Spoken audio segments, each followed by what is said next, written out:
Hola, mi nombre es Aranzazú Guadalupe de Sena Sánchez y el día de hoy te voy a hablar acerca de la libertad sindical en México y a nivel internacional.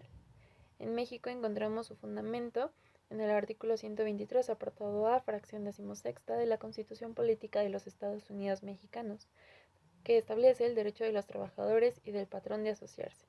En el artículo 123, a la letra establece que toda persona tiene derecho al trabajo digno y socialmente útil. Al efecto, se promoverán la creación de empleos y la organización social del trabajo conforme a la ley.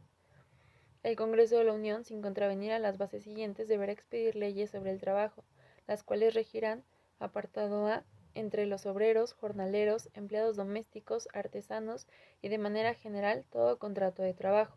Fracción decimosexta. Tanto los obreros como los empresarios tendrán derecho para coaligarse en defensa de sus respectivos intereses, formando sindicatos, asociaciones profesionales, etc. En el artículo 123, apartado B, fracción décima, igualmente de la Constitución Política de los Estados Unidos Mexicanos, encontramos el derecho del trabajador del Estado de asociarse, apartado B, entre los poderes de la Unión y sus trabajadores, fracción décima. Los trabajadores tendrán el derecho de asociarse para la defensa de sus intereses comunes. Podrán, asimismo, hacer uso del derecho de huelga prohibir el cumplimiento de los requisitos que determine la ley respecto de una o varias dependencias de los poderes públicos cuando se violen de manera general y sistemática los derechos que este artículo les consagra. Artículo 354 de la Ley Federal del Trabajo. La ley reconoce la libertad de coalición de los trabajadores y patrones. A nivel internacional tenemos el Convenio 87, que es el convenio sobre la libertad sindical y la protección del derecho de sindicación, establecido en 1948, pero ratificado por México el 1 de abril de 1950. En su artículo 2 establece que los trabajadores y los empleadores, sin ninguna distinción y sin autorización previa, tienen el derecho de constituir las organizaciones que estimen convenientes, así como el de afiliarse a estas organizaciones con la sola condición de observar los estatutos de las mismas. Es necesario mencionar que en México el acuerdo de la coalición será necesario para darle origen al sindicato. La coalición, de acuerdo al artículo 355 de la Ley Federal del Trabajo, se establece que es un acuerdo temporal de un grupo de trabajadores o patrones para la defensa de intereses en común, pero no tiene personalidad jurídica y una vez cumpliendo el objetivo de este, se desvanece.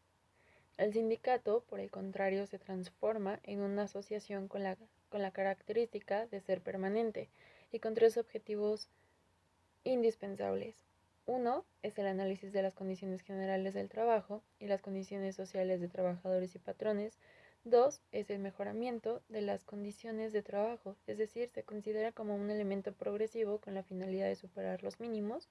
Y tres, la defensa, que consiste en la defensa jurisdiccional de todos y cada uno de los trabajadores pertenecientes al sindicato. En el artículo octavo del convenio de la OIT se establecen dos puntos que a mi parecer son esenciales y que he de mencionar. El primero es que al ejercer los derechos que se les reconocen en el convenio, los trabajadores, los empleadores y sus organizaciones respectivas están obligados, lo mismo que las demás personas o las colectividades organizadas, a respetar la legalidad. Y dos, la legislación nacional no menoscabará ni será aplicada de suerte que menoscabe las garantías previstas en el convenio. En el artículo 11 se establece que todo miembro de la Organización Internacional del Trabajo, para el cual esté en vigor el presente convenio, se obliga a adoptar todas las medidas necesarias y apropiadas para garantizar a los trabajadores y a los empleadores el libre ejercicio del derecho de sindicación. El sindicato requiere de un reconocimiento por el Estado, es decir, un registro como acto administrativo declarativo, naciendo una persona moral capaz de asumir derechos y obligaciones. Cuenta con nombre propio, domicilio y personalidad jurídica. Su registro en el ámbito federal se realizará ante la Secretaría del Trabajo y Previsión Social y en el ámbito local ante las juntas de conciliación y arbitraje. Es importante destacar que el principio de libertad sindical en nuestro país se ha tornado como una de las figuras con mayor peso para exigir derechos y defender los intereses en común de los trabajadores, tal y como lo menciona la OIT. El derecho de sindicación y de constitución de sindicatos y organizaciones de empleadores y de trabajadores es el requisito necesario para la solidez de la negociación colectiva y del diálogo social.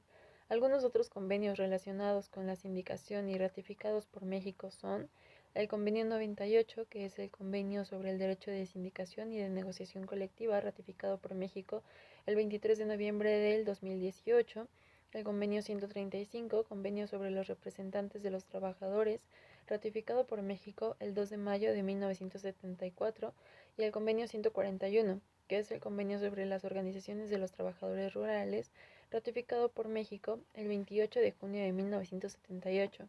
Por ahora es todo. Agradezco me hayas escuchado y espero sea de utilidad esta información para ti. Nos vemos en la próxima.